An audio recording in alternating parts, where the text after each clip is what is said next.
Hi, we are Group 1. Today, our group topic is about English present and future. Let's start. Hi, everyone. When we talk about the history of the English languages, a lot of people immediately think of it as the grammar or vocabulary. But actually, it is way more than that.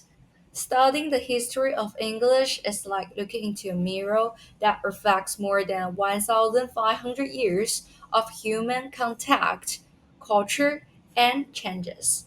English didn't just appear out of nowhere, it grew and transformed through the war, trade, religion, and society. Every time cultures meet, something changed in the languages. You can almost see history through English itself, and that's why learning about how English developed is so important. It helps us understand not just how people spoke, but how they lived and thought. A truly educated person knows their language story, where it came from, and how it became what is today.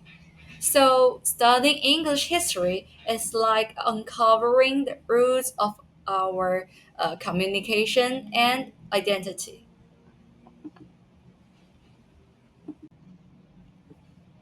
Now, you might wonder, why should we even care about English history?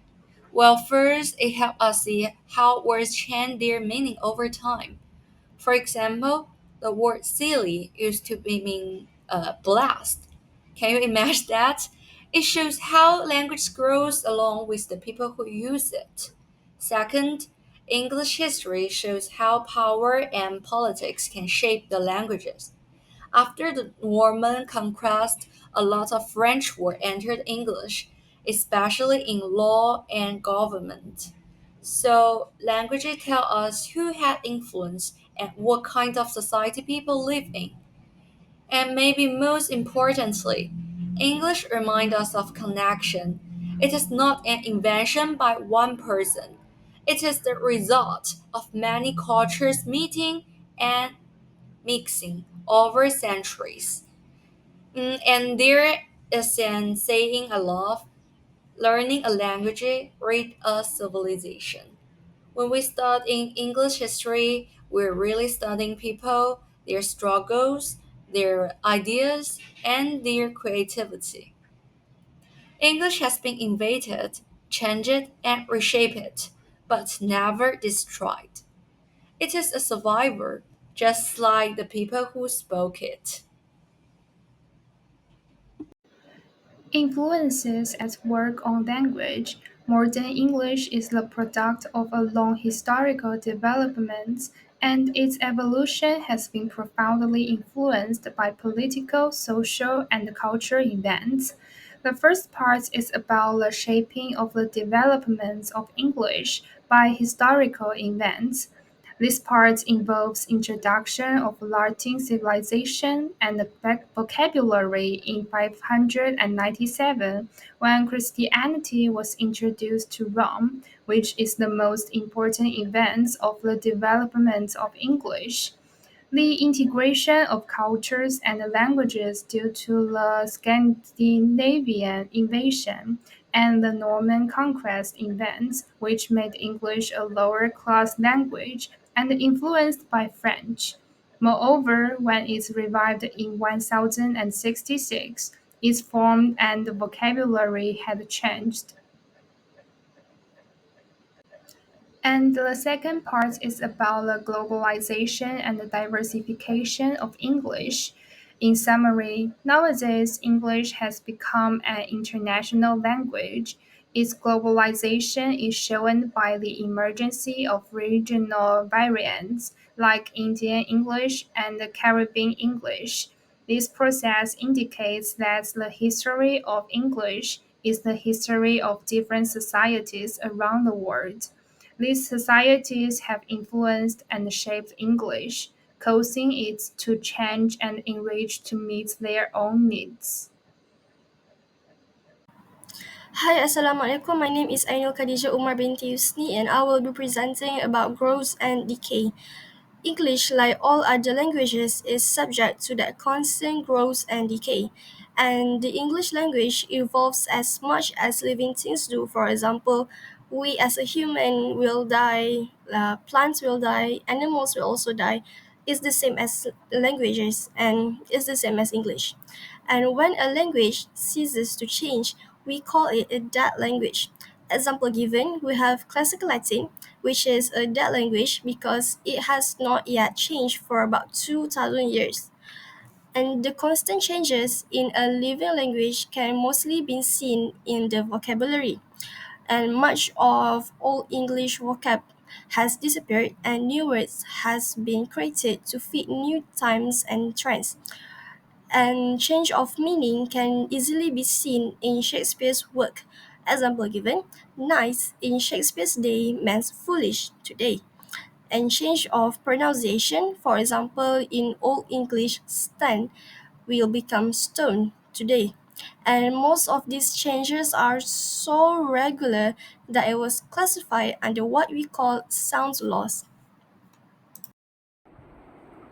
The importance of language. Language are very important in shaping human communication and culture. A language doesn't become powerful just because of how it sounds. It becomes important because of historical events and the power of the nation that use it. When a country is strong politically, economically, and culturally, its language also spread and gains importance. For example, language like English, France, German, and Spanish become global because their countries were powerful and influenced in history, arts, science, and education also help to spread a language and make it respected. Sometimes, even when a country's power fades, its language stays important. For instance, Greek is still studied because of its classical literature, even though modern Greek is not widely spoken today. Number five, the importance of English. English is one of the most important languages in the world.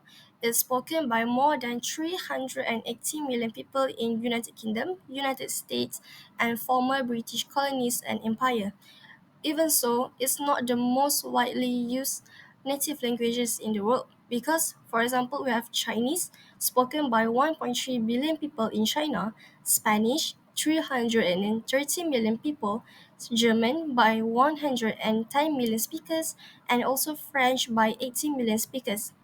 A language may be important as the lingua franca in a diverse country or region that are unable to communicate, hence the use of English and French.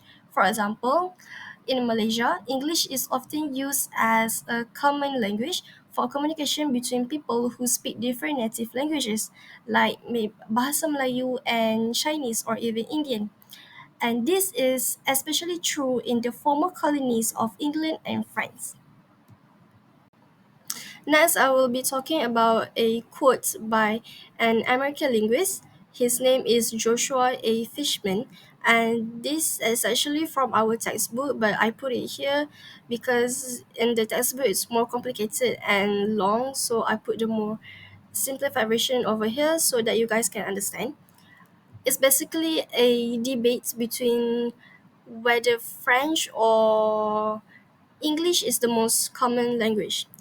Okay, English is recurrently associated with practical and powerful pursuits. Also, English is less loved but more used. Meanwhile, French is more loved but less used. And in a world where econo-technical superiority is what counts, the real powerhouse is still English. It doesn't have to worry about being loved because, love or not, it works.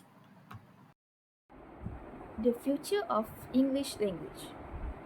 English language nowadays make it reasonable to ask whether we cannot speculate as the exact position it will occupy in the future. It is admitted that it's hazardous to predict the future of a nation. Growth in a language is primarily a matter of population of the world that will increase rapidly in the future. Growth of population also determined by the difference between birth rate, death rate, and international migration. Economic development have an effect upon falling growth rates, which is especially clear in Asia. For example, Japan is growing at a rate only slightly higher than Europe, while Southern Asia, such as India, Pakistan, and Bangladesh, is growing at a rate more than twice as high. China is growing at a modern rate between Europe and Southern Asia. But with a population in excess of 1 billion, the absolute increase will be very high. According, according to the recent United Nations analysis, by 2050, the United States will be the only developed country among the world's 20 most populous nations. United Nations analysis by 2050. India, which is Hindi and Bengali, is expected to replace China as the world's most populous nation in half a century. Since most of the native speakers are English, which is they live in a developed country, it can be expected that this group will account for a progressively smaller proportion of the world's population. English is widely used as a second and as a foreign language throughout the world. So, the number of speakers who have acquired English as a second language with near native fluency is estimated to be between 350 to 40 million. If we add to first and second language speaker, those who know enough English to use it more or less effectively as a foreign language, the estimates for the total number of speakers range between 1.5 billion.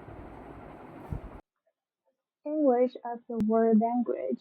English has become the dominant world language through nature evolution and practical advantages. But its global dominance is a nature outcome of the combined effects of historical, economic, culture, and technological forces, rather than the results of human design or official legislation. At the same time, this process has both advantages and disadvantages. It not only brings convenience to global communication, but also raises problems such as the loss of language diversity and uncertainties about its future. This topic involves these five parts, and in my opinion, the last two paragraphs are the central content of this topic. In summary, the main idea of the article is not simply to celebrate the success of English, but to conduct an analysis. It acknowledges the global influence of English at present and the nature driving force behind it, but at the same time deeply shows the mixed consequences and the possible challenges it may face in the future. It draws a picture full of uncertainties rather than a simple story of victory. Hi everyone, and we are going to talk about complex rules of English as a global language. Our focus is on whether its dominance is purely a blessing or if it also presents certain burdens. So, point one.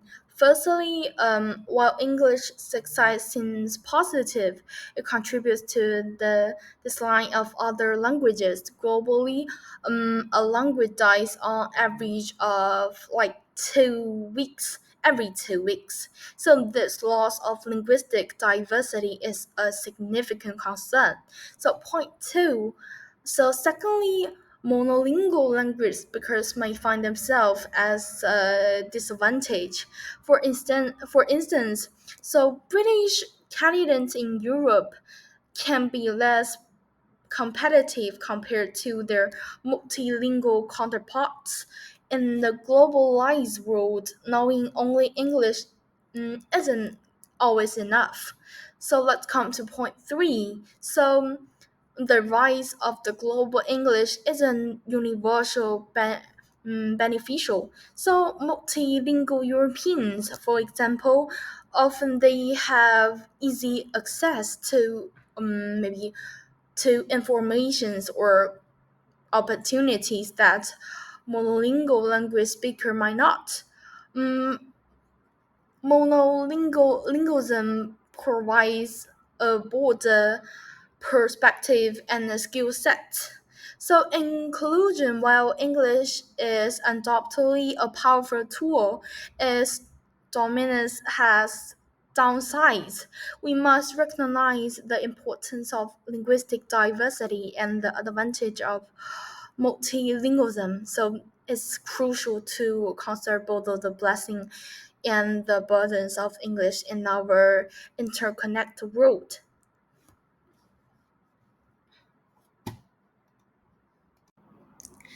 In the 1980s, the internet growth expanded English reach, and the core technology was developed in the US, with English as the dominant language. This gave English a significant hard start, and the ASCII code and the English alphabet become standard, posing the challenge for non-English language like Japanese, Chinese, and Korea. And this created intentional barriers for non-English speakers online. So online English instruction grew, especially in countries like China, and reflecting the demands of English proficiency to access online resources and opportunities. And the international economy is changing rapidly.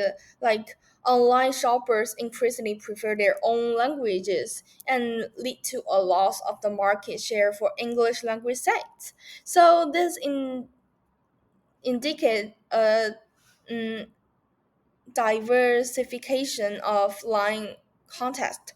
So prediction about English future dominancy are uncertain. So while Bill Gates predicted English will dominate for a decade in like 2000, China soon developed advanced translation technology. So this suggests the technology may reduce English dominance.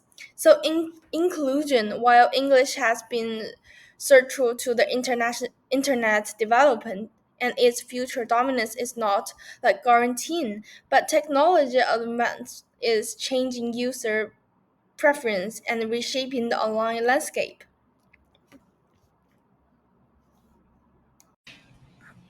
Next, let's we talk about how English vocabulary is like a total world citizens. We call it cosmopolitan vocabulary. So get this. English doesn't just stay in its own line. It borrows words from tons of languages all over the globe, which is why it's very familiar no matter where you are. Think of it as like a word buffet.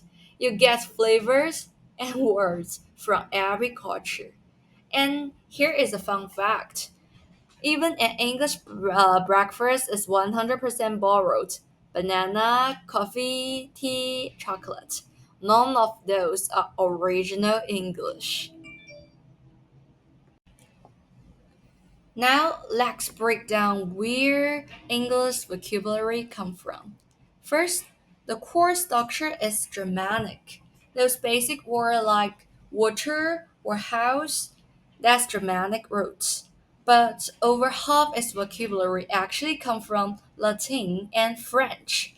Words like nation, justice, or music. Yeah, that's then.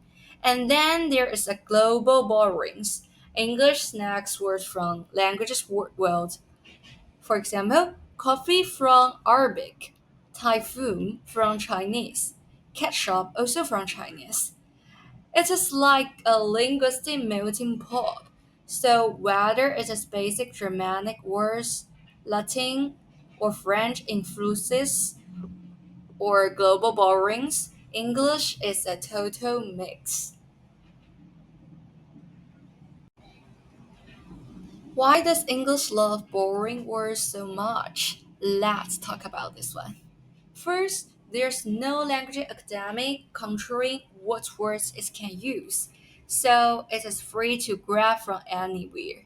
Then, trenders, explorers, and colonizers spear out and brought back new words. Plus, borrowing is the way faster than inventing new words from scratch. So, English didn't invent all its words. It borrows them and never gave them back. Thanks of these ways, English didn't grow alone. It dined at the word table. Every borrowed word is a little memory of cultural contact. Let's look at the global word map. Chinese give us tea and ketchup. Italian give balcony and piano. Spanish give mosquito and banana. Arabic gave alcohol and algebra. Hindi gave shampoo and jungle. See? English is truly a global language, thanks to all this borrowing. So, one of the biggest advantages of English is its inflectional simplicity. That means English words don't change much in form. Historically, all languages tend to be simplified as they evolve. If we look back at older related languages like Sanskrit, um, Greek, and Latin, they all had very complex word endings. But modern English has gone much further. It has simplified almost all of them. Okay, let's see these three pictures. The first picture shows Sanskrit, one of the oldest India and European languages. You can see the word Nara means man in English, changes its form depending on case and number. There are more than 10 different forms for just one word. So this language was full of inflectional endings. Every word had to change its form to fit the grammar. And the second picture is German, a modern European language. Compared to Sanskrit, it's similar but still has four cases and gender endings. So German learners had to memorize all these combinations. And here we can see English in action. So, compared to Sanskrit or German, English has almost no inflectional endings.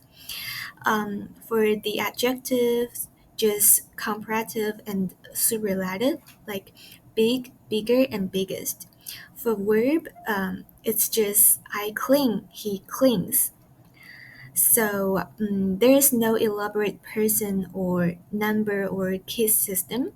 What remains is the word order and meaning, not endlessly endings. So what does all this matter? Firstly, simpler grammar means faster learning. You don't have to remember like 15 word endings, just I run, you run, he runs, and that's enough.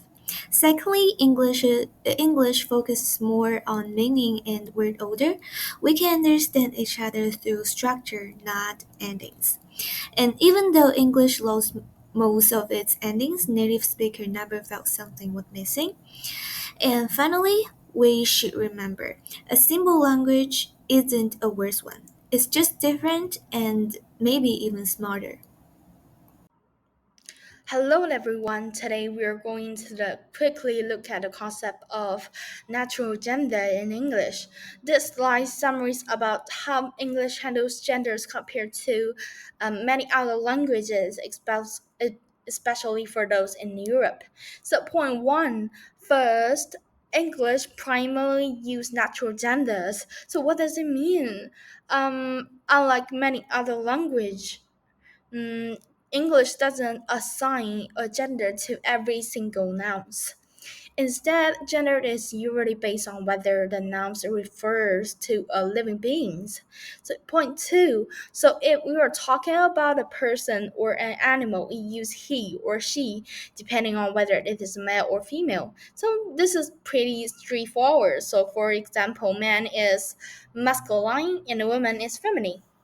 So, point three, what about the things aren't alive? So, this is where English really differs for inanimate objects, like a table, a car, or the book. So, we generally use it. So, these are considered neutral, meanings they don't have a gender. So, point four, now there is where getting interesting. So many other languages, particularly Romance language like French, Spanish, and Italian, so as well as German, so assigns a gender to every noun, whether it is live or not. So a table might be masculine in one language and feminine in another. So this called grammatical gender. So this is something English speakers don't really have to think about it.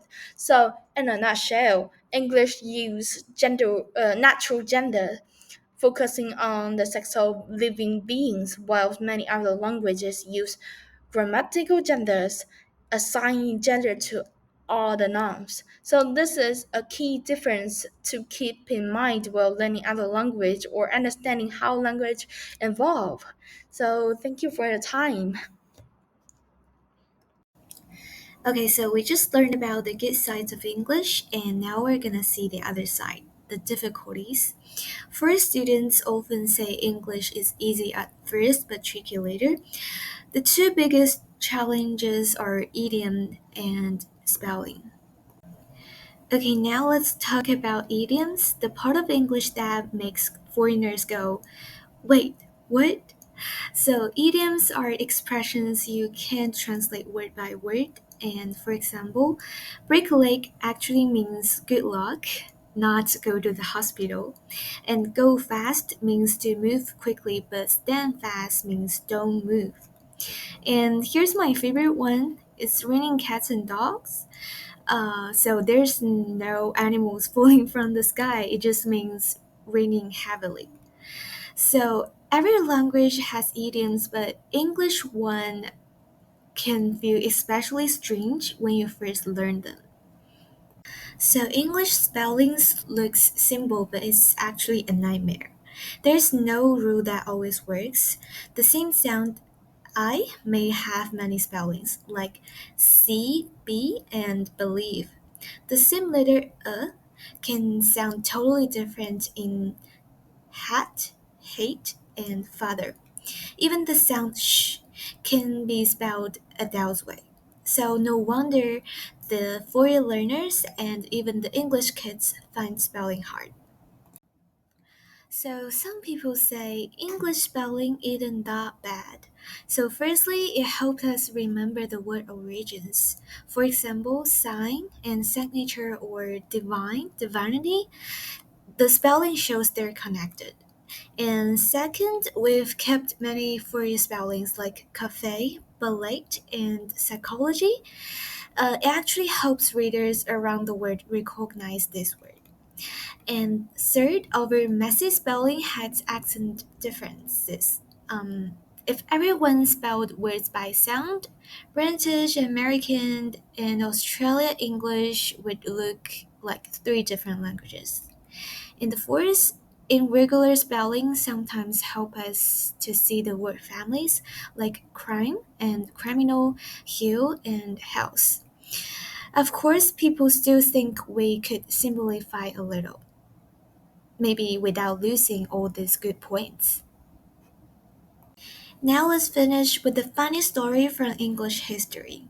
So in the early 90s, people actually tried to reform English spellings.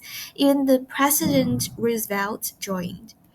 They suggest writing have instead of have, R for R and word for word. And this sounds smarter, but when people sell these spellings, they go like, they're so weird. So the reform failed because of habit, tradition, and laziness are stronger than the logic. We will probably fix the spelling problem in the future, but for now, we're clearly not ready for the simplified spelling.